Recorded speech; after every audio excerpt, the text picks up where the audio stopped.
نحمده ونصلي على رسول الكريم اما بعد. آج 29 مارچ بروز سنیچر کو سعودی عربیہ میں 2 بجے سورج گرہن تھا اور 4 گھنٹے کے بعد ابھی مغرب میں اعلان ہو گیا کہ میں نے چاند دیکھا. تو لوگوں نے پوچھا ہے کہ 4 گھنٹے کے بعد چاند کیسے نظر آ گیا. جواباً عرض ہے کہ حنفیہ کے یہاں رؤیت عامہ ہے اور ان کے یہاں رؤیت عامہ نہیں، صرف 2 گواہی ہے. وہ ایک حدیث ہے ترمذی شریف کی، حدیث کا نمبر ہے 609 کے دیہاتی آئے اور آپ صلی اللہ علیہ وسلم نے کہا کہ تم نے چاند دیکھا؟ اس نے کہا ہاں. آپ نے فرمایا اعلان کر دو. تو 2 گواہی کا ان کے اعتبار ہے. چنانچہ 2 گواہی ہو جائے بس کر لو، جھوٹی ہو کہ سچی ہو. اور ان کے یہاں 30 سال کا کیلنڈر بنا ہوا ہے رویت سے 1 دن پہلے پر. کل ان کی پہلی تاریخ ہے، اس لیے آج شام کو اس کا اعلان ہو گیا. آج سعودی عربیہ میں 1 ڈگری کا چاند تھا، مطلب پر 8 منٹ تھا. عمر تھی اس کی 4 گھنٹے 37 منٹ. چاند 10 ڈگری میں نظر آتا ہے، یہاں 1 ڈگری تھا. اس نے کہہ دیا کہ میں نے چاند دیکھا، اس کو لے لیا.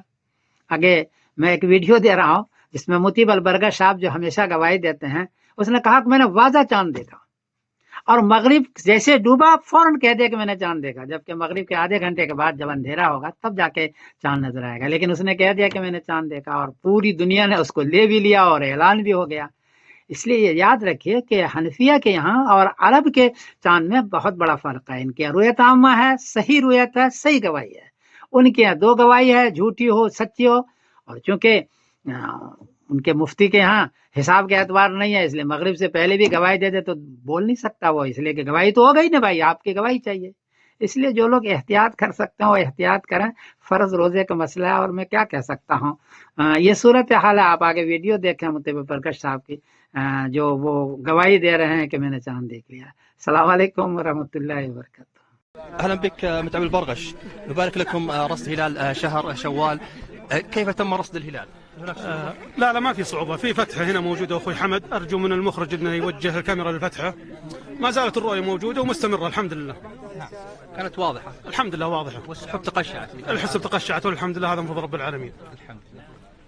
إذن كما تشاهد من خلال هذه الصورة وكما ذكر قائد الرؤاة هنا في مرصد تمير متعب البرغش بأن الرؤية كانت واضحة من خلال طبعا بهذا